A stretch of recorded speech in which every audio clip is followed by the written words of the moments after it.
प्यारे विद्यार्थियों, स्वागत है आपका जागेश्वर क्लासेज में। आज हम पढ़ने वाले हैं राजस्थान के एकीकरण के बारे में कि राजस्थान का एकीकरण किस प्रकार हुआ था, किस किस मुसीबतों का सामना करना पड़ा था और किस प्रकार से हमारा एकीकरण हुआ था। अब हम एकीकरण के बारे में पहले बेसिक जानकारी लेते हैं, उसके बाद हम एक एक चरण को पढ़ेंगे टॉपिक वाइज।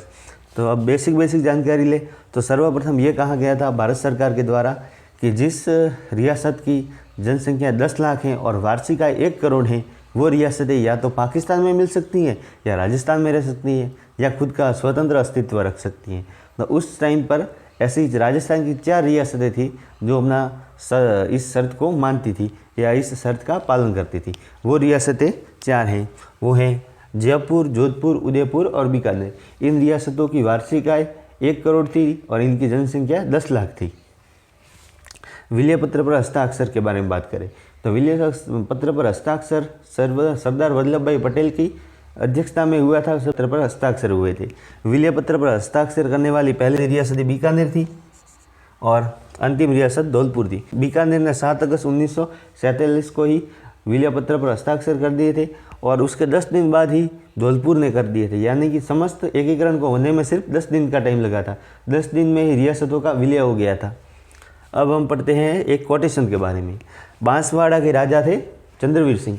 उन्होंने विलय पत्र पर हस्ताक्षर करते समय बोला था कि मैं अपने डेथ वारंट पर हस्ताक्षर कर रहा हूँ, मैं अपने डेथ वारंट पर हस्ताक्षर कर रहा हूँ। उस समय राजस्थान में तात्कालिक 19 तो रियासतें थी, 3 ठिकाने थे और एक केंद्र शासित प्रदेश था जो कि था अजमेर मेरवाड़ा। और 3 ठिकानों के बारे में बात करें, 3 ठिकाने थे निमराना, कुशलगढ़ और लावा। एकीकरण का श्रेय सरदार वल्लभ भाई पटेल को दिया जाता है। इन्होंने 8 वर्ष 7 माह और 14 दिन की अथक प्रयास से एकीकरण को संभव बनाया। अब हम रियासतों के बारे में बात करें, सबसे प्राचीन रियासत थी मेवाड़ रियासत और सबसे बड़ी रियासत थी मारवाड़, जो कि क्षेत्रफल की दृष्टि से, क्योंकि मारवाड़ का क्षेत्रफल बहुत बड़ा विस्तृत है। और जनसंख्या के बारे में बात करें तो जनसंख्या की दृष्टि से जयपुर सबसे बड़ी रियासत है, जयपुर में जनसंख्या ज़्यादा थी। और सबसे छोटी रियासत थी शाहपुरा, जो शाहपुरा वर्तमान में जिला बना हुआ है। और मुस्लिम रियासत, राजस्थान की एकमात्र मुस्लिम रियासत थी टोंक। तो प्यारे विद्यार्थियों, ये हमने बेसिक जानकारी सब पढ़ ली है। अब हम पढ़ेंगे एक एक चरण के बारे में कि किस प्रकार राजस्थान का एकीकरण हुआ था। अब हम एक एक चरणों के बारे में पढ़ेंगे। पहला हमारा चरण था मत्स्य संघ। मत्स्य संघ का विलय 18 मार्च 1948 को हुआ था। इसमें रियासतें थी अलवर, भरतपुर, करौली, धौलपुर। इसे आप ABCD से याद रख सकते हैं, ABCD। और यहाँ निमराड़ा कोटपुतली बैरोड में है और इसका नाम दिया था KM मुंशी। इसके बाद इसकी राजधानी के बारे में बात करें, इसमें सभी ठिकाने वालों को और रियासत वालों को छोटे छोटे लॉलीपॉप दिए थे। जैसे कि अलवर को राजधानी बना दिया और उप प्रमुख बना दिया गणेशपाल जो कि करौली से थे, और उप राज प्रमुख बना दिया गणेशपाल को जो कि करौली से थे। राज प्रमुख बना दिया उदयपाल सिंह को जो कि धौलपुर से थे, और प्रधानमंत्री बना दिया शोभाराम कुमावत को जो कि अलवर से थे, और प्रधानमंत्री बनाया जुगल किशोर चतुर्वेदी को जो कि मैं भरतपुर से थे। और उसके बाद उद्घाटन करने के लिए NV गौडगिल आए थे। NV गौडगिल का पूरा नाम था नरहरि दास गौडगिल, और उद्घाटन इसका लोहागढ़ दुर्ग में हुआ था जो कि भरतपुर में है। और मत्स्य संघ की आय थी 184 लाख रुपए। पहले चरण के बाद हम पढ़ेंगे दूसरे चरण के बारे में। दूसरा चरण था हमारा राजस्थान संघ, जिसका विलय हुआ था 25 मार्च 1948 को। इसमें 9 रियासतें और एक ठिकाना शामिल था। ठिकाना था कुशलगढ़ ठिकाना इसमें शामिल था। और कोटा, बूंदी, झालावाड़, डूंगरपुर, बांसवाड़ा, प्रतापगढ़, किशनगढ़ और टोंक एकमात्र मुस्लिम रियासतें थी। ऐसी सब रियासतें इसमें शामिल थी। और उसके बाद अब राजधानी की बात करें तो इसमें कोटा को राजधानी बनाया गया। भीम सिंह कोटा वालों को बनाया गया राज प्रमुख, और उप राज प्रमुख बनाया गया बहादुर सिंह बूंदी वालों को। और इसमें प्रधानमंत्री थे गोकुल लाल असावा जो कि शाहपुरा से बिलोंग करते थे, और इसका उद्घाटन कोटा दुर्ग में हुआ था, और इसके भी उद्घाटनकर्ता NV गौडगिल थे। दूसरे चरण के बाद हम एक बात करते हैं तीसरे चरण के बारे में। तीसरा चरण था संयुक्त राजस्थान संघ। इसका गठन हुआ था 18 अप्रैल 1948 को। इसमें रियासतों के बारे में बात करें तो इसमें मेन रियासत थी उदयपुर इसमें मेन रियासत थी, और प्लस राजस्थान संघ की रियासतें। इससे पहले हमने जो पढ़ा था राजस्थान संघ दूसरा चरण, उसमें जो रियासतें थी वो रियासतें इसमें शामिल थी, यानी कि संयुक्त राजस्थान संघ में उदयपुर प्लस राजस्थान संघ की रियासतें थी। इसके राज प्रमुख थे महाराणा भूपाल सिंह जो कि मेवाड़ से थे। मेवाड़ अब सबसे बड़ी राजधानी है। उस समय मेवाड़ सबसे प्राचीन राजधानी थी और मेवाड़ का इतिहास भी बहुत प्राचीन था। इस कारण मेवाड़ के महाराणा को भूपाल सिंह को राज प्रमुख बनाया गया। उसके बाद कोटा के राजा नाराज हो गए कि हमें महाराज प्रमुख से पद से क्यों उठाया, इसलिए उन्हें उपराज प्रमुख के पद पर बिठा दिया कोटा वाले भीम सिंह को।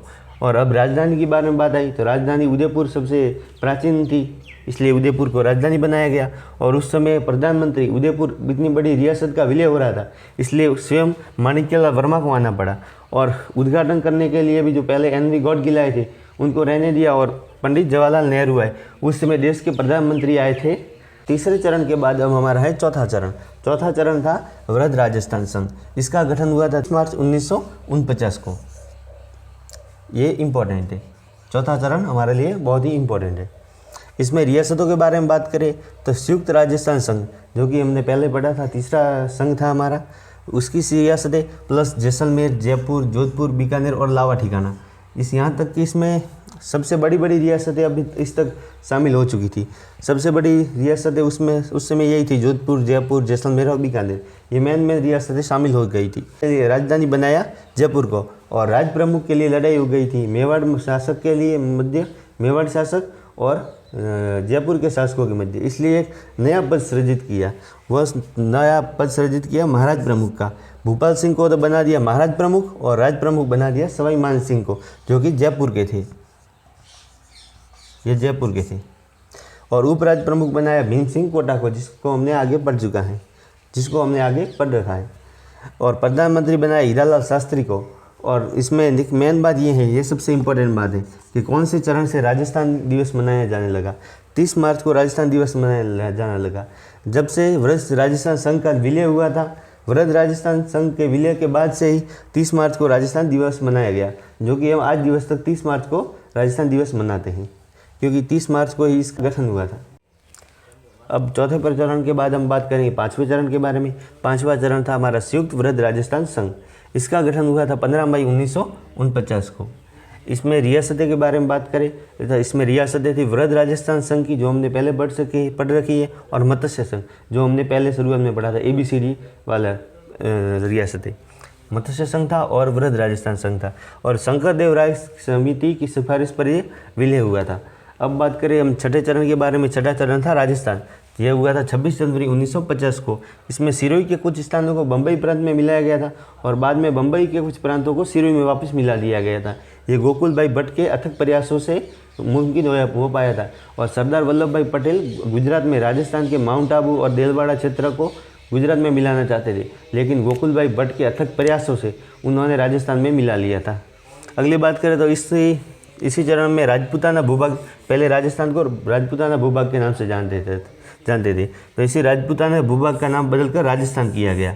ये इम्पोर्टेंट है कि राजपूताना का राजस्थान में नाम कब किया गया, या राजस्थान का राजपूताना नाम कब किया गया, तो वो था 26 जनवरी 1950 को, क्योंकि इस समय कानून लागू हो चुका था, हमारे देश में संविधान लागू हो चुका था, इसलिए हमने राजपूताना नाम हटाकर राजस्थान नाम रख दिया था। अब हमारा है अंतिम चरण। अब हम अध्याय के अंतिम चरण की ओर हैं। अंतिम चरण था हमारा सातवां चरण। सातवां चरण, इसका गठन हुआ था 1 नवंबर 1956 को। इसमें सिरोही के कुछ स्थानों का पुनर्गठन किया था। जैसा हमने छठे चरण में आपको बताया कि सिरोही के कुछ स्थानों को बनाया गया था बम्बई प्रांत में, और बम्बई से वापस 7वें चरण में बम्बई के जो मिलाए गए थे उनको वापस राजस्थान में मिलाया गया, या सिरोही में मिलाया गया था। और सुनील टप्पा जो कि MP का है, उसको राजस्थान में मिलाया गया था। और राजस्थान का सिरोही क्षेत्र है, उसको मिलाया गया था MP में, जो कि झालावाड़ में है। राजस्थान अपने वर्तमान स्वरूप में आया। ये इंपॉर्टेंट लाइन है। 1 नवंबर 1956 को राजस्थान अपना वर्तमान स्वरूप में आया। और सिरोही का विलय 2 चरणों में हुआ था। ये इंपॉर्टेंट है। राजस्थान में एकमात्र ऐसी सिरोही रियासत थी जिसका विलय 2 चरणों में हुआ था। तो प्यारे विद्यार्थियों, ये था हमारा राजस्थान के एकीकरण के ऊपर वीडियो। अगला हमारा वीडियो रहेगा जनजाति और किसान आंदोलन के बारे में। इसके अलावा भी आप अगर किसी टॉपिक पर वीडियो चाहते हैं तो कमेंट में अपनी राय ज़रूर बताएं, और चैनल को सब्सक्राइब, लाइक, शेयर, कमेंट जरूर करें। धन्यवाद।